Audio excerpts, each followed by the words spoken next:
It was just an ordinary evening at a bustling hotel, rain falling steadily. Taxis pulling up, and guests coming and going. But when Special Agent Naomi Hayes, a black woman and one of the top agents in the Secret Service, stepped out of her SUV, everything changed. A white police officer spotted her immediately, his eyes narrowing with suspicion. Without cause, without reason, he approached her, dismissing her badge and her words. In front of a growing crowd, he humiliated her, drawing his weapon and handcuffing her like a criminal. But what happened next shocked everyone. Just 7 minutes later, the truth came crashing down, and the officer realized he had made the worst mistake of his career. The fallout set off a chain of events no one could have predicted, confronting systems of power and prejudice that had been ignored for far too long. Stay with me, this is a story you need to hear. Before we begin, comment below and let us know where in the world you're watching from today. If this story impacts you, don't forget to subscribe for more eye-opening stories. The rain fell in sheets, steady and indifferent, as it always had. The streets of the city seemed both alive and weary, blurs of neon smeared across puddles and car hoods. Light swallowing shadow, shadow swallowing light. It was a night like any other. And it wasn't. A black SUV pulled up to the curb of the Hilton Hotel. Its surface slick with rain, its tinted windows hiding its single occupant. From within emerged Special Agent Naomi Hayes. The door opened and closed with a sound that seemed small against the relentless rain. She stepped out, tall and assured, her black suit crisp despite the downpour, her shoes tapping lightly on the wet concrete as if to declare, "I am here." A woman moving like the world owed her nothing and expected everything. But Naomi had long since learned that confidence, black confidence, female confidence, was not always seen as strength. More often, it was seen as a challenge, a threat, a violation of some unspoken rule written long before she or the man she was about to meet had been born. Her job was simple tonight: secure the area for the arrival of a high-profile diplomat. She had done this work 100 times before. She was the best at what she did. Calm under pressure, trusted by her peers. She was here not because someone had handed her a chance, but because she had earned it. Again and again. And yet, as she scanned the parking lot, something already felt off, some quiet dissonance hanging in the air. The way a song sounds when someone hits the wrong note and doesn't even know they've done it. Naomi paused, sensing the presence before she saw him. The faint red and blue flicker of a police cruiser slicing through the night like an old wound reopened. A figure emerged from the squad car, wearing authority as if it belonged to him and him alone. He was white and middle-aged Officer Ray Carson, and though Naomi had never seen him before, she knew him. Not his name, not his face, but the way he moved toward her. The weight of his suspicion leading him forward. Men like him were everywhere. And it wasn't the color of his skin that made him so familiar, but the assumptions that moved just beneath it. Assumptions old as this country's foundation. "Hey, you," Carson barked, cutting through the rain like a blade. His voice held no curiosity, only command. "What are you doing here?" Naomi turned to face him, calm as ever, her credentials already in hand before she spoke. "Special Agent Naomi Hayes, Secret Service. I'm securing this site for an official visit." Her badge caught the light, a silver flash, rainwater beating on its surface, but Carson didn't look at it. He didn't need to. He had already decided what he saw. "Secret Service?" he said, his tone thick with disbelief, as if the words themselves were too heavy for her mouth. "You expect me to buy that?" Naomi sighed silently, though her face betrayed nothing. This was not the first time she had been doubted, diminished, dismissed. It was not the first time a man with less power than she possessed decided he would take it from her anyway. "Sir," she said evenly, "I need you to step back. This is a secured area." "Secured area?" Carson stepped closer, hand drifting toward his holster, his eyes sharp and unblinking. "You don't belong here." The words hung in the air, heavier than the rain. "You don't belong here." It was not a question, nor an accusation. It was a truth in his mind, one passed down like inheritance. Naomi understood the weight of those words. She had heard them in 1,000 different forms, polite and impolite, overt and unspoken, from strangers, colleagues, and neighbors who smiled to her face while locking their doors behind her. But Carson wasn't smiling now. He was looking at her as though she were some sort of error in the universe. A disturbance in the order of things. "Officer," Naomi said, her voice a thread of steel. You're making a mistake. His hand was on his radio now. Put your hands where I can see them. The absurdity of it struck her all at once. Absurd and familiar and infuriating. Here she was, an agent of the United States Secret Service. Trained and tested and trusted, and still, her presence was an anomaly. Her authority invisible to this man. Naomi's mind was already calculating her next move. Stay calm, she reminded herself. Stay alive. Around them, the rain poured harder, drumming against car roofs, drowning out the sound of the city. People began to notice. A small crowd gathered under the awning of the hotel, their faces pale and silent as they watched a scene they had seen before. Whether in person or on a screen, someone was filming now, a phone held aloft, its tiny lens unblinking. The air buzzed with tension, and the world seemed to hold its breath. Naomi raised her hands slowly, deliberately. Look at my badge again. Carson's eyes narrowed, the suspicion in them dark and unrelenting. This wasn't about her badge, and they both knew it. His mind had been made up before he ever stepped out of the cruiser. The tragedy, Naomi thought, was that Carson didn't even understand what he was doing. He would say he was doing his job. He would tell himself she was suspicious. He would believe that his instincts, those sacred, unassailable instincts, were telling him the truth. But instinct, Naomi knew, was just a prettier word for fear. And fear, when it lived unexamined, always found its way to the wrong people. She looked at Carson then, truly looked at him, and for a split second, she saw it. The flicker of doubt behind his certainty. The crack in his conviction. He was not afraid of her. Not really. He was afraid of being wrong. He was afraid of what it would mean if someone like her could stand before him and match him. Challenge him, outrank him. And Naomi, still calm, still composed, knew what would come next. The test had begun. The station buzzed with low voices and shifting eyes as Naomi Hayes stepped through its doors. It was an old building with an even older soul. The kind of place where the walls absorbed the heat of human tension but rarely reflected it back. She moved like she always did, deliberate, composed, but the weight of what had just happened clung to her like the rain still slicking her suit. Officer Carson followed close behind her, his hand still hovering near the radio on his chest, as if Naomi might turn to mist and escape through the cracks in the walls.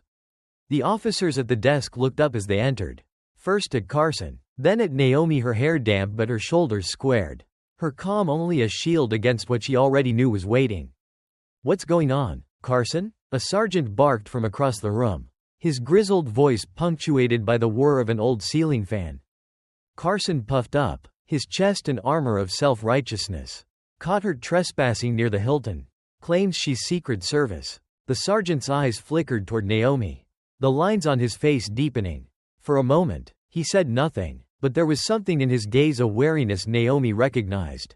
It was the look of a man who knew trouble when he saw it. And tonight, trouble had walked through his door wearing a badge and a black suit. Agent Naomi Hayes, she said, her voice steady, offering her ID again for the room to see. Special Agent, Secret Service. This officer detained me unlawfully despite repeated identification. The sergeant's face twitched, as though Naomi had told him two things at once, and both were too heavy to carry. He turned to Carson. Is this true? Carson scoffed, a sound pulled straight from his disbelief. She could have been anyone. Badge or no badge, people lie all the time. People? Naomi repeated softly, just loud enough for the sergeant to hear. Her words slipped through the air like a scalpel, slicing the pretense in two. Carson's shoulders stiffened. He didn't look at her. Sergeant, I expect to be released immediately. Naomi said, you have a federal agent handcuffed in your station because your officer refused to believe what was in front of him. You're playing a dangerous game. The sergeant exhaled sharply and motioned toward another officer. Get those cuffs off her. Carson's jaw tightened, his authority fraying in real time. The younger officer approached Naomi, fumbling slightly as he unlocked the handcuffs. The click echoed too loudly in the room, like a shot fired in an empty canyon. Naomi rubbed her wrists absently, though she felt no pain. What she felt was anger, held tightly in her chest like something fragile that could shatter if touched too suddenly. But the true wound, Naomi knew, was not in her wrists. It was in the questions behind every glance, the assumptions lurking behind every word. People lie all the time. Whose people? What lies? These weren't questions Carson would dare answer, because to speak them aloud was to admit what he really meant. The room's silence swallowed the exchange whole, as though the officers standing around her had forgotten how to speak. Blank. Blank. Outside the glass doors, the storm still pounded the earth. Thunder rolled distantly, a voice from the sky that seemed to say, "Do you see this? Are you listening?" Naomi turned her head slightly, catching Carson's reflection in the window.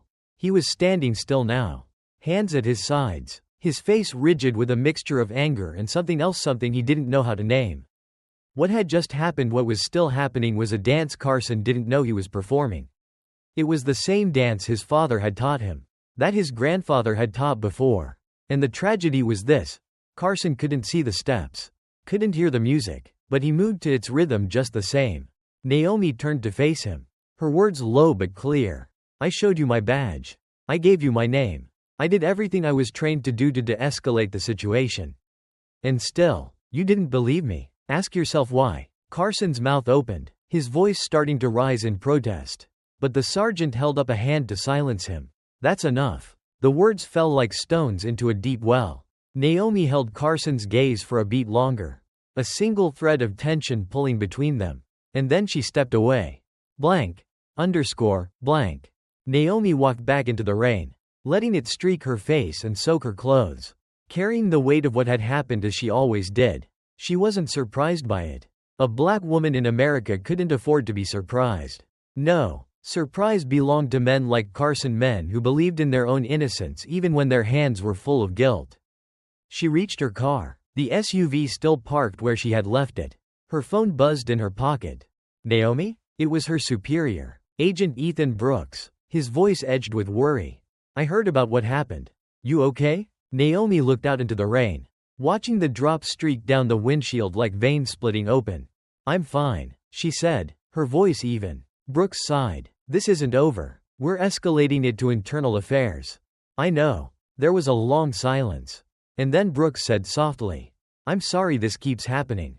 Naomi leaned her head back against the seat, her fingers curling slightly around the phone. She didn't respond, because what was there to say? The rain fell harder now, beating against the roof of the car like 1,000 hands trying to be heard. Naomi closed her eyes and let the sound wash over her.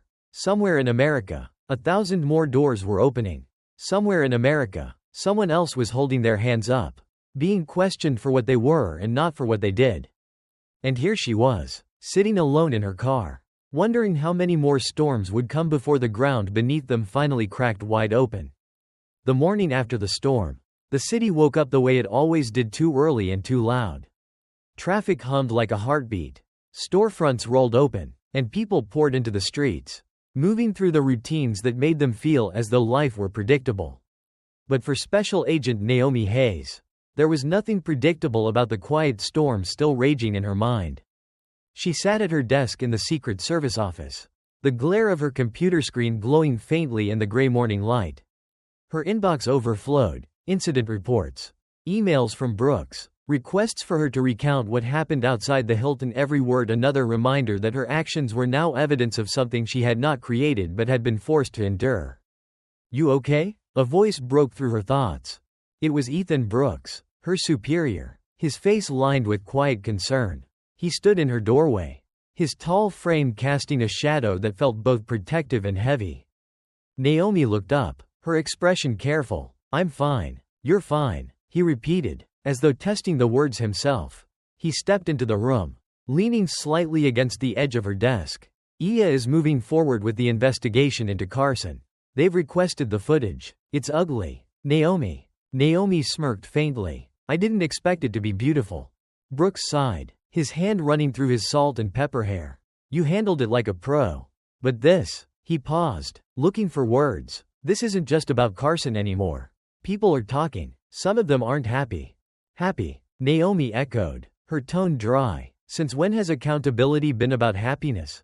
Brooks didn't respond. They both knew the truth. For some people, Carson's mistake wasn't a mistake at all. It was a reality they were too afraid to name. Blank. Later that afternoon, Naomi was called into a meeting with the director of operations, a man named Walter Mercer. whose voice always carried the weight of something larger than the moment at hand. Naomi arrived early, her back straight and her head high, her training on full display.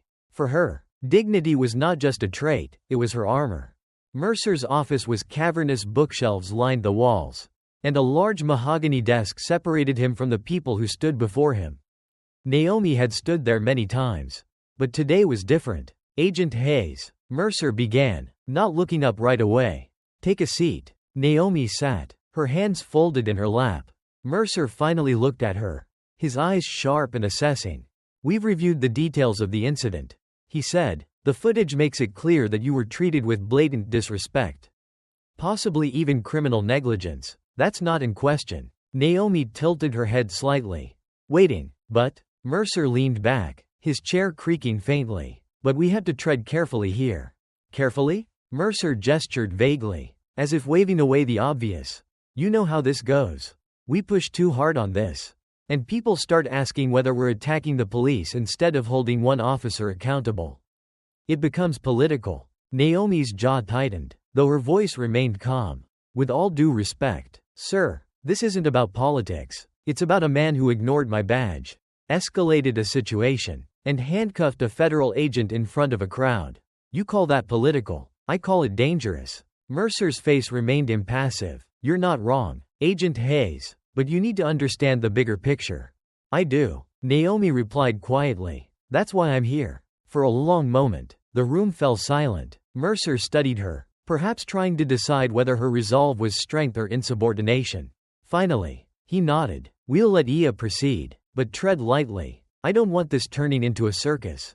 Naomi rose from her chair, her face unreadable. "It already is, sir. I'm just trying to make sure the right people are holding the ropes." Blank. Underscore, blank.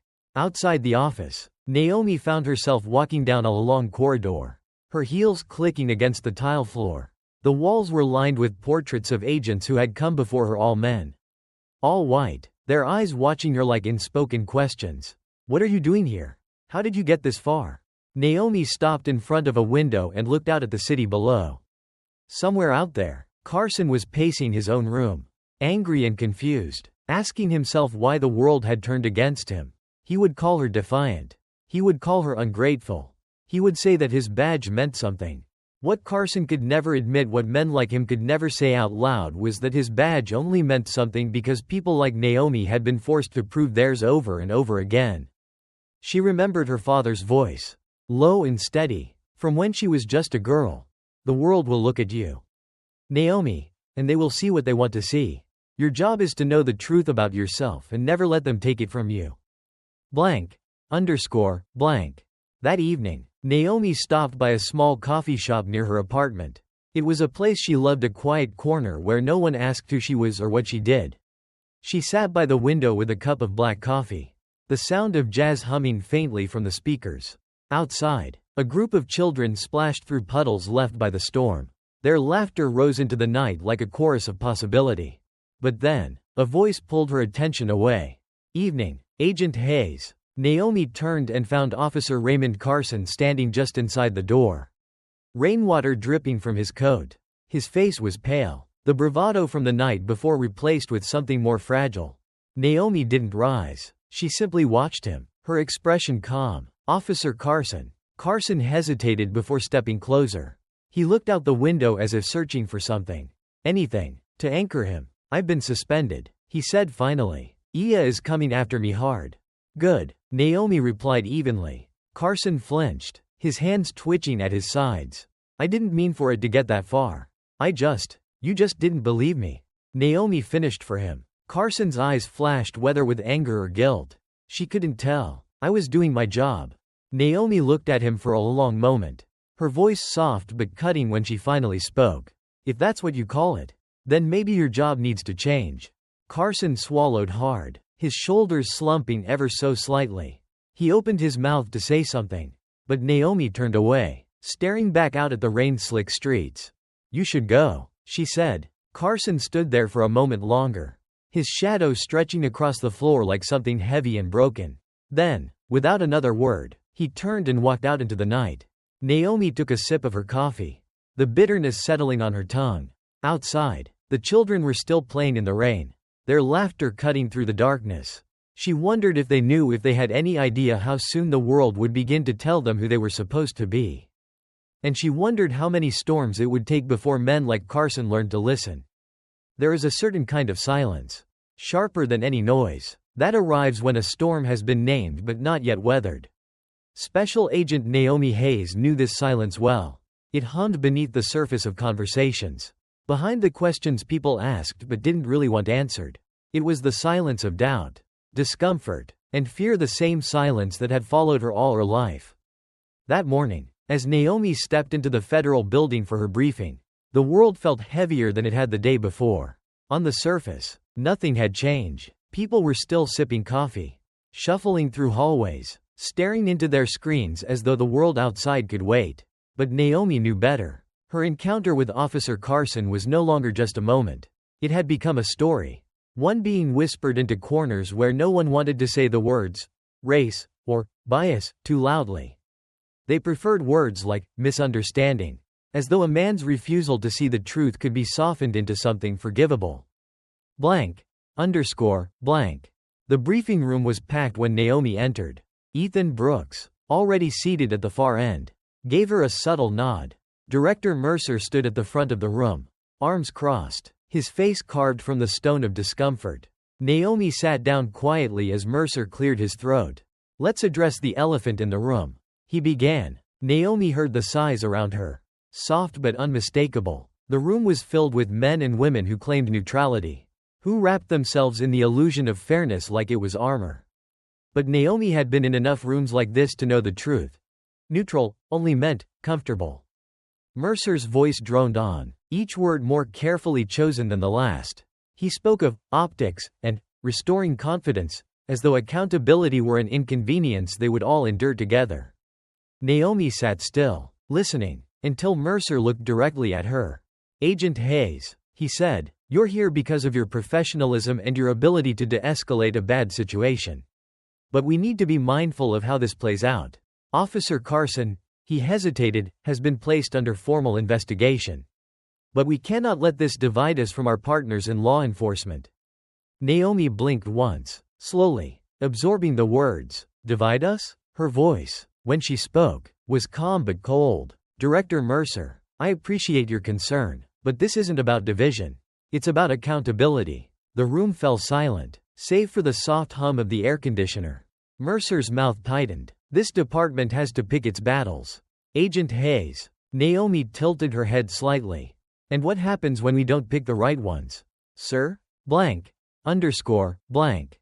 After the meeting, Naomi lingered in the hallway, watching as her colleagues dispersed in ones and twos. Their eyes slid past her, landing somewhere safe.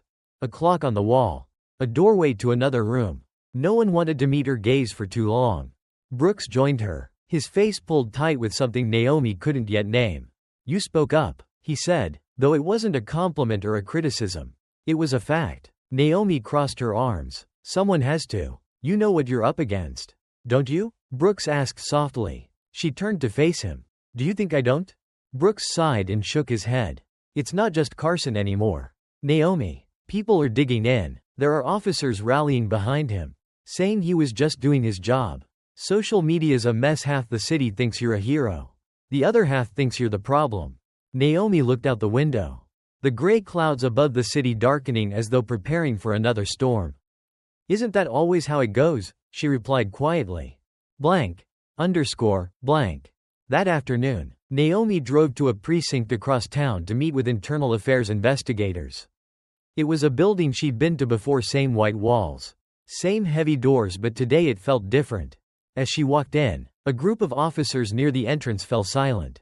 Their conversation, like smoke in a windless room, dissipated as she passed. Naomi didn't need to hear their words to know what they were thinking. She could see it in their eyes. The way they narrowed ever so slightly. The way their lips pursed as though holding back something venomous. They didn't hate her. Not exactly. No, hate was too clean a word. What Naomi saw in their faces was resentment that she had forced them to see a crack in the armor they wore so proudly. "Agent Hayes?" A woman's voice called from down the hallway. It was Detective Marla Jones, the lead investigator on the Carson case. A middle-aged black woman whose stern expression softened only slightly when she greeted Naomi. "Right this way," Jones said. The two women entered a small, windowless room, where Jones set a thick file on the table between them. She flipped it open, revealing transcripts, stills from body cam footage, and a single word scrawled in red ink at the top of the page: misconduct. "This is going to be a fight," Jones said bluntly. Naomi leaned back in her chair. "Why? The evidence is clear." Jones gave her a look that held the weight of 1,000 battles fought and lost. "You know why. Blank. Underscore, blank." That evening, Naomi sat in her living room, a cup of tea growing cold on the table in front of her. Her phone buzzed a message from her brother. "Malik. Saw the news. Keep your head up, sis. They can't bury the truth forever." She smiled faintly, but the weight of the day sat heavy in her chest. She turned on the TV and flipped through the channels until she found it. A news panel debating the Hilton incident. The voices overlapped, loud and sharp. A man in a suit declared, "We can't vilify our police force over one misunderstanding." A woman countered, "A misunderstanding doesn't involve handcuffs and a drawn weapon." And so it went, back and forth, as though the truth were a matter of opinion, as though Naomi's dignity were something to be measured and debated in sound bites. Naomi turned off the TV and stared out the window at the city below. The rain had returned, tapping softly against the glass like the faint knock of some unseen guest. She knew this fight was far from over. It never really ended. And yet, somewhere in the night, she imagined the sound of splintering wood, the sound of something breaking. Something giving way. It wasn't much, but it was enough. When a crack forms in the foundation, the house doesn't collapse all at once. It splinters first quietly, invisibly, until one day, the damage can no longer be ignored. For Special Agent Naomi Hayes, the cracks had always been there. It wasn't a matter of if they would show themselves, but when. And now, as the aftermath of her arrest swirled into something larger than either she or Officer Raymond Carson could control, the splinters were spreading. The story had escaped the confines of their confrontation. It had become something bigger, messier. The footage had been leaked to the public. News anchors, radio hosts, and men in diner booths now argued about what really happened, as though truth were a coin flipped in the air, belonging to whoever caught it first. Naomi wasn't surprised. She had been born into a country that loved the illusion of progress. "We've come so far," people said, as if the distance traveled excused the miles left undone. Blank. Underscore, blank. That morning, Naomi sat across the table from Detective Marla Jones again, who handed her an official report. It bore the cold and formal language of investigations. Officer Raymond Carson failed to appropriately verify credentials, escalation unnecessary, recommendation, suspension without pay. Jones exhaled heavily. "It's something." Naomi's eyes moved over the words like they were blades turned dull from overuse. "It's not enough." Jones raised an eyebrow. "Do you think it ever will be?" Naomi leaned back in her chair, her arms crossed tightly. "I think it has to be. For someone, somewhere." The two women sat in silence, the hum of the fluorescent lights overhead filling the room like static. For Naomi, the report wasn't closure, it was a concession.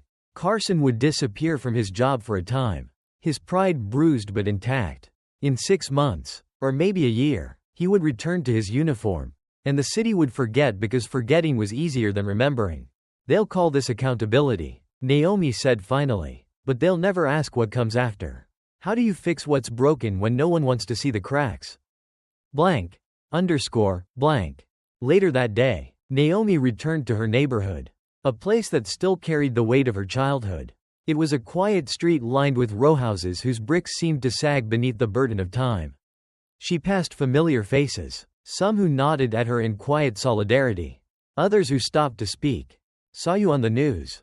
Agent Hayes," an older man said from his porch, his voice gravelly and full of age. "You're holding them accountable. Good for you." Naomi offered a faint smile, but there was little comfort in the words. Holding them accountable, as if the work was already done. A little farther down the street, Naomi spotted a group of children playing basketball. Their sneakers squeaked against the asphalt as they moved, their laughter cutting through the afternoon air like a bomb. Naomi paused to watch, her mind drifting back to another time, another place. She remembered her father, his voice low and steady as he walked beside her on this very street, pointing at the same cracked pavement and peeling fences. "This is where you'll grow up, Naomi," he had said, "and one day, you'll leave it, but you'll always carry it with you. Because this place taught you what the world will try to deny, that you matter. That you belong." At the time, Naomi hadn't understood the weight of his words. Now, she carried them like an inheritance she never asked for but could not escape. Blank. Underscore, blank. That night, Naomi received a call from her brother, Malik. His voice was tight with anger. "Have you seen what they're saying about you online?" Naomi sighed, sinking onto the edge of her bed. "No, Malik, I haven't." "Well, maybe you should. They're painting you like the bad guy. Saying you're out to ruin this man's life like you're the one with the gun and the badge." She closed her eyes, pinching the bridge of her nose. She could already imagine it. Faceless commenters calling her arrogant, ungrateful, angry. It was always the same script, rewritten for a new audience. "What am I supposed to do, Malik?" she said softly. "Let them?" Malik's voice softened. "No, you keep going. You remind them who you are." Naomi didn't respond. Instead, she stared out the window at the night sky, dark and sprawling, as though it held all the answers she couldn't find. Blank. Underscore, blank.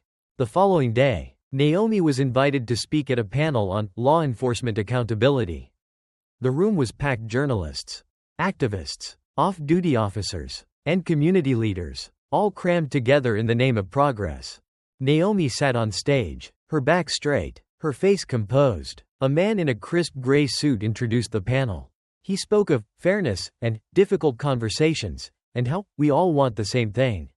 Don't we? Naomi waited, her hands folded in her lap, until it was her turn to speak. "I've been told a lot lately," she began, her voice calm but deliberate, "that what happened to me was a mistake. That Officer Carson was just doing his job. That he didn't mean for it to escalate the way it did. And I'm sure, in his mind, that's true." She paused, letting the silence stretch across the room like a taut rope. "But you see, the difference between a mistake and a decision is intent. And the intent doesn't always live in words. Sometimes, it lives in silence, in the moments where someone chooses not to believe you, not to see you, because they've already decided what you are." The room was still now. Naomi looked out at the faces before her, some nodding in agreement, others frozen in discomfort. "We don't fix this by pretending it's isolated. We fix this by admitting that the problem isn't new. And it isn't rare. It's old, and it's deep. And it lives in the spaces we don't like to look at." Somewhere in the back of the room, a man shifted in his chair. Naomi caught the movement in her periphery. An officer. Maybe. Or someone who thought himself neutral. She had seen his kind before. Men who carried the weight of their discomfort like a shield. "If we really want justice," she continued, "then we have to stop protecting our illusions. We have to stop calling it progress just because the cracks are harder to see." The applause came slowly, like rain hitting pavement, one drop at a time. As Naomi left the building that evening, the sun had dipped low on the horizon, streaking the sky with bruised shades of red and purple. Outside, a small group of people had gathered, some waiting to shake her hand, others holding signs. One sign caught her eye: "Support the blue. No apologies." Naomi sighed softly, shaking her head. There it was again, the splitting wood, the house trying to hold itself up. The man holding the sign caught her gaze and sneered. "You think you're making things better?" he shouted. Naomi looked at him, her face calm but unyielding. "I think I'm making you uncomfortable. That's a start." And with that, she walked on, her footsteps steady, her shadow stretching long behind her in the fading light. The crack had widened, the silence was breaking, but Naomi knew the splinters would come first. They always did. The morning after Naomi Hayes's speech at the panel, the city seemed quieter, as though the air itself were holding its breath. It was the kind of silence that comes before a reckoning, when the truth is out in the open, and no one knows what to do with it. Naomi knew what they were saying. She heard it in the news anchors' measured tones, in the words of columnists too careful to call her bold without also calling her divisive. She read it in the headlines, where racial tensions were treated like storms that arose out of nowhere, natural disasters with no human cause. Federal agent sparks debate on policing and trust. Accountability or antagonism? The Hayes-Carson incident grows. Even now, They turned her into a symbol without asking whether she wanted to be one. They never said it outright. But Naomi knew what they meant. Why couldn't you let this go? That morning, as Naomi entered the Secret Service field office, she could feel the shift. Silence had a weight to it. And today it pressed down on her like the air before a thunderclap. Conversation stopped mid-sentence when she walked by. Colleagues she had known for years, men and women who called her the best agent they had, couldn't meet her eyes. Naomi had seen this silence before, had learned to expect it. It was the silence of people who had been forced to see something ugly and couldn't decide whether to face it or pretend it wasn't there. Agent Hayes, a voice called. Naomi turned to see Director Mercer standing at the door of his office. He didn't wait for her to respond before motioning her inside. The office was as cold as ever, mahogany desk. Portraits on the wall of men in tailored suits who stared out into the room as if watching for insubordination. Mercer sat behind the desk, his expression hard to read. "Sit down," he said. Naomi complied, her back straight, her face composed. "I want to talk to you about last night," Mercer began. Naomi's face didn't move. "Which part?" "The panel. Your speech." Mercer's voice was calm, but Naomi heard the tension under it, the same tension she had heard all her life when people tried to say one thing but meant another. It was powerful. Mercer continued, "But it's caused some waves. A lot of waves, to be honest." Naomi tilted her head slightly. "Waves? You know what I mean," Mercer said, leaning forward now. "The department is under scrutiny. The Secret Service doesn't take sides. We're supposed to be above politics." Naomi felt something tighten in her chest. But her voice stayed measured. "Holding someone accountable for their actions isn't political." Mercer sighed, as though Naomi had missed the point. "We're walking a fine line here. Agent Hayes, you've become the face of something whether you wanted to or not. People are calling for Carson to be fired outright. Others say you're out to smear law enforcement." Naomi blinked slowly. "I'm out to tell the truth. The truth has consequences." Mercer shot back, his voice sharp now. "Do you understand that? You're putting yourself in this department under a microscope." Naomi held his gaze. "I'm already under a microscope, sir. I've been under one my whole life. The difference now is that people are paying attention." For a moment, Mercer said nothing. Then, with a sigh, he leaned back in his chair. His face creased with something Naomi could only call weariness. "I just need you to be careful," he said finally. Naomi stood. "I've been careful my entire life. Director, look where it got me." She turned and walked out of the office, the door closing behind her with a soft but definitive click. That afternoon, the consequences Mercer warned about began to ripple outward. A statement was issued from the police union, calling the investigation into Carson an overreach fueled by public pressure. The words were slick and polished, but Naomi heard the message loud and clear: "We stand by him. And we will stand against you." On television screens and in newspaper columns, Carson became a martyr, a man caught up in the chaos of the times, an officer just doing his job. The details of what he had done, ignoring Naomi's badge, drawing his weapon, snapping handcuffs on her wrists in front of a crowd, were smudged away. Instead, they focused on what he hadn't done. "He didn't hurt her," a radio host declared, his voice booming over the airwaves. "He didn't shoot her. Isn't that progress?" Naomi listened to that broadcast later in her car, her hands gripping the wheel so tightly that her knuckles ached.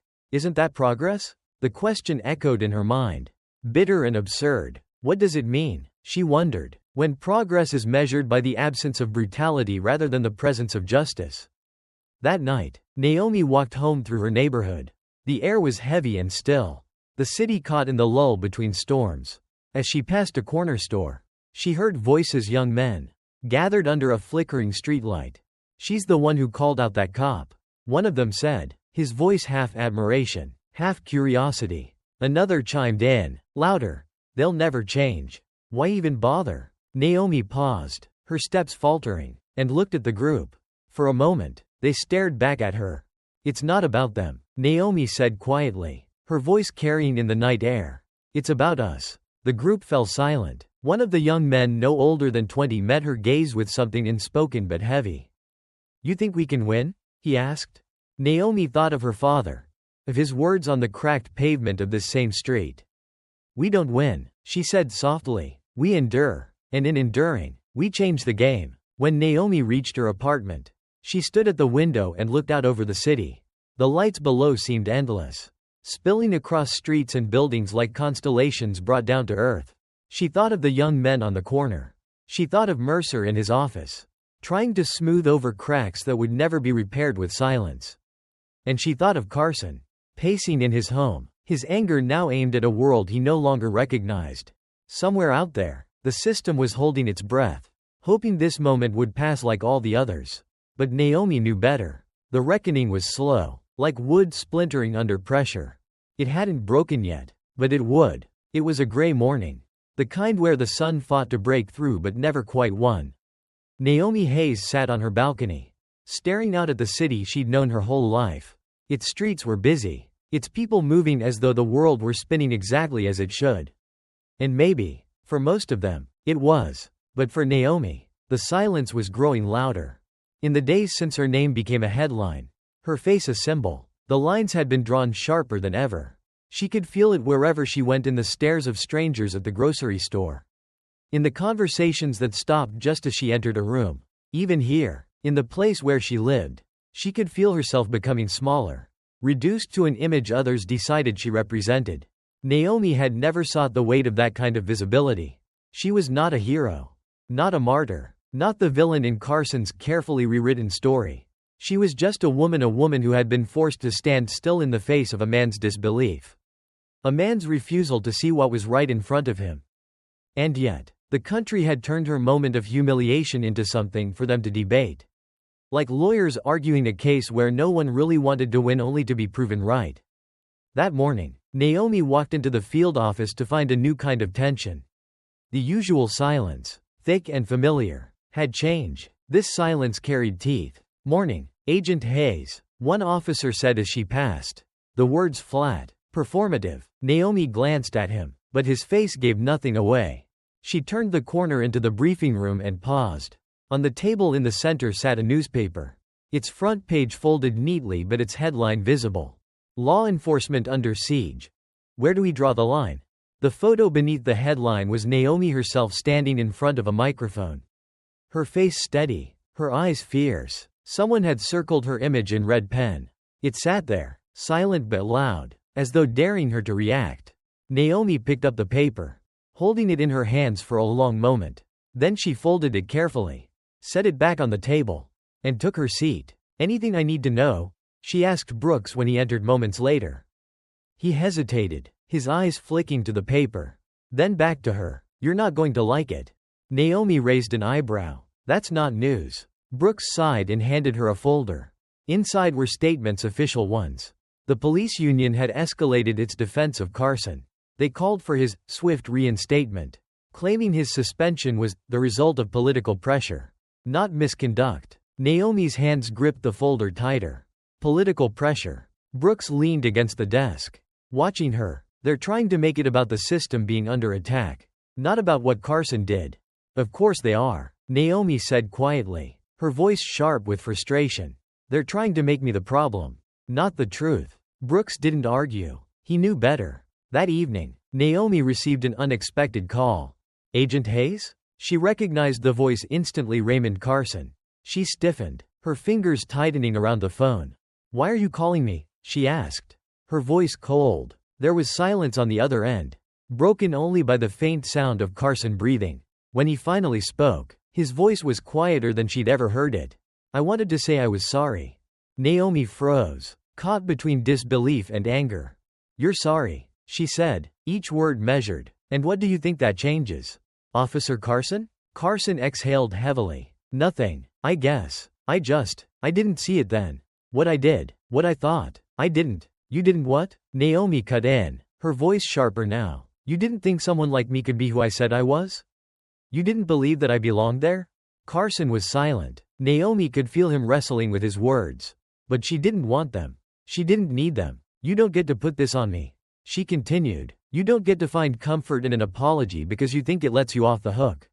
What you did, what you thought, isn't just yours.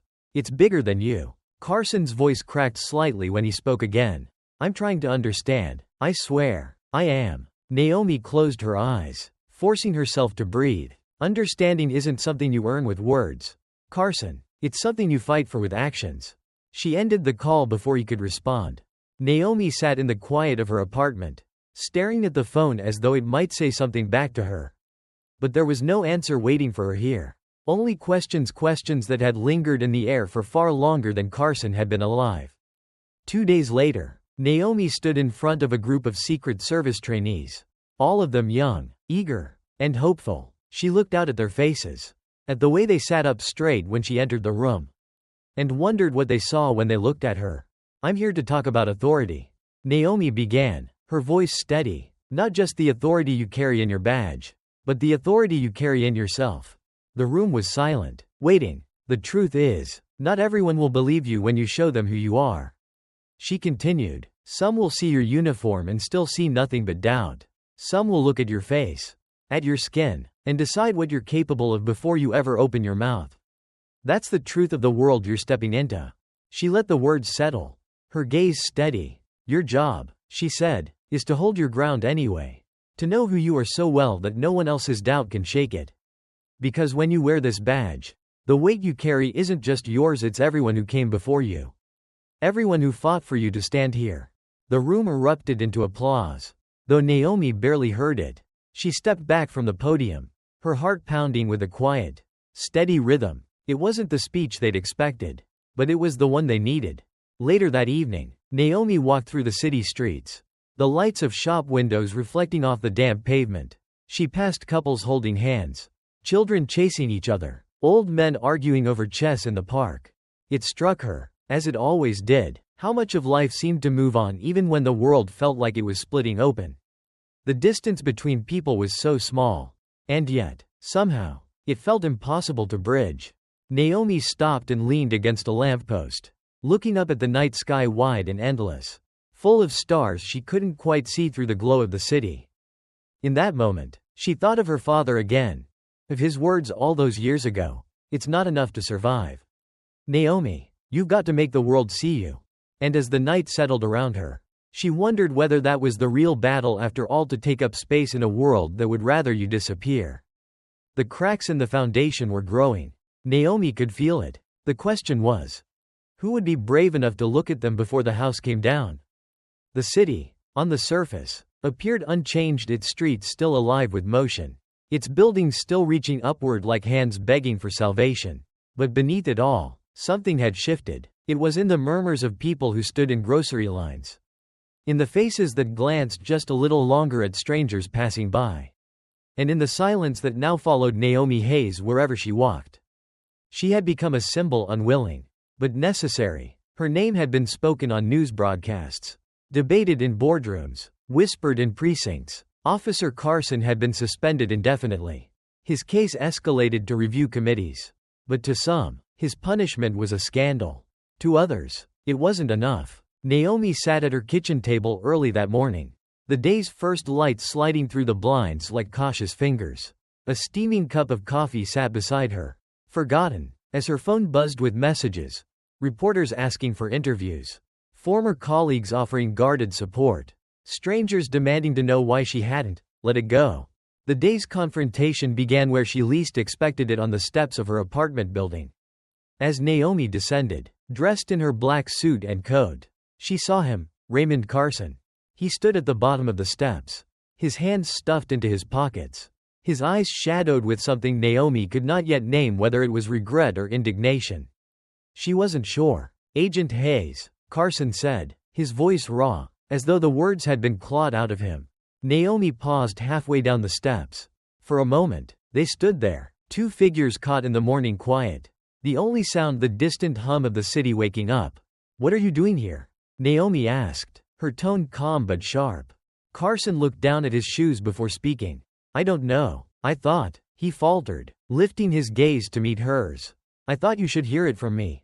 I resigned this morning." Naomi's face betrayed nothing. "Why?" Carson shifted uncomfortably. "Because I've been thinking about that night, about what I did, and," Carson exhaled slowly, as though the words weighed more than he could bear, "and I see it now what I couldn't see then. It wasn't just you I didn't believe. It was everything you represented. That a woman like you," he stopped himself, shaking his head. "No, that's not right. That I couldn't accept that a black woman like you had more authority than me." The words hung in the air like smoke, thick and suffocating. Naomi studied him carefully, her face unreadable. "What do you want me to say, Carson?" Carson looked away, shame crawling across his face. "Nothing. I just thought you should know." For a long moment, Naomi said nothing. Then, she spoke softly, her words cutting through the air. "You resigning doesn't erase what happened. It doesn't erase the system that made you see me the way you did." Carson nodded slowly. "I know that. I do. But I'm trying to figure out how to be better." Naomi regarded him with the quiet, heavy gaze of someone who had seen too many men like him, men who wanted redemption without understanding the cost. "Then start there," she said finally. "But don't do it for me. Do it for whoever comes after me so they don't have to carry what you put on me." Carson looked up, his face tight with something like gratitude. And then he turned and walked away, leaving Naomi alone on the steps. Later that day, Naomi found herself seated at a conference table surrounded by agents, lawyers, and department officials. The director of operations, Walter Mercer, sat at the head of the table, his face drawn and serious. "We're here to close the book on the Carson incident," Mercer began. "The committee's decision will be announced this afternoon. But I wanted to give you the courtesy of hearing it first." Naomi looked at him, unblinking. "And?" Mercer hesitated, the weight of the moment pressing on his shoulders. "The committee has ruled that Carson's actions were unprofessional and unacceptable. They're recommending termination with cause."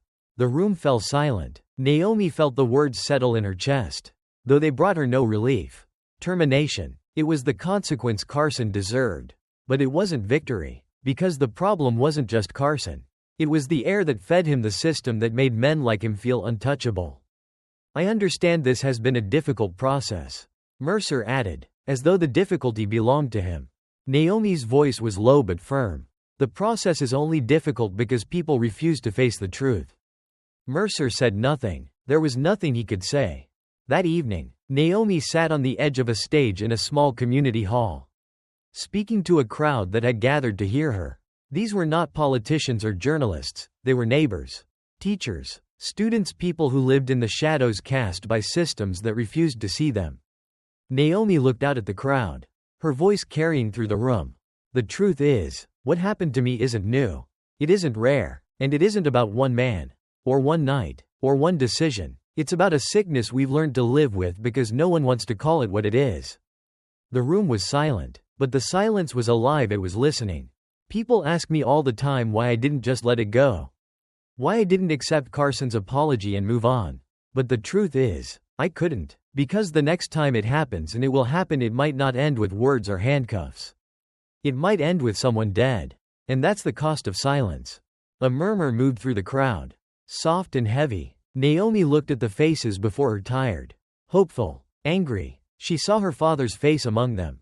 The echo of his words all those years ago. "You don't survive by staying quiet. You survive by making the world see you." Naomi stepped forward, her voice rising. "The world will tell you that the cracks in the system are too small to matter. That the harm isn't big enough to fight. Don't believe them. The cracks are everywhere, and they will swallow you whole if you let them. Don't let them." The crowd erupted into applause. But Naomi barely heard it. She stepped back, her heart pounding, her body steady. The reckoning had begun, not just for Carson, but for everyone who had looked the other way for too long. It was slow, messy, and incomplete, but it was real. Naomi walked out into the night, the air cool and clear. The road ahead was long, but she would walk it. And somewhere out there, Naomi knew, the house was still cracking. It had not yet fallen. But it would.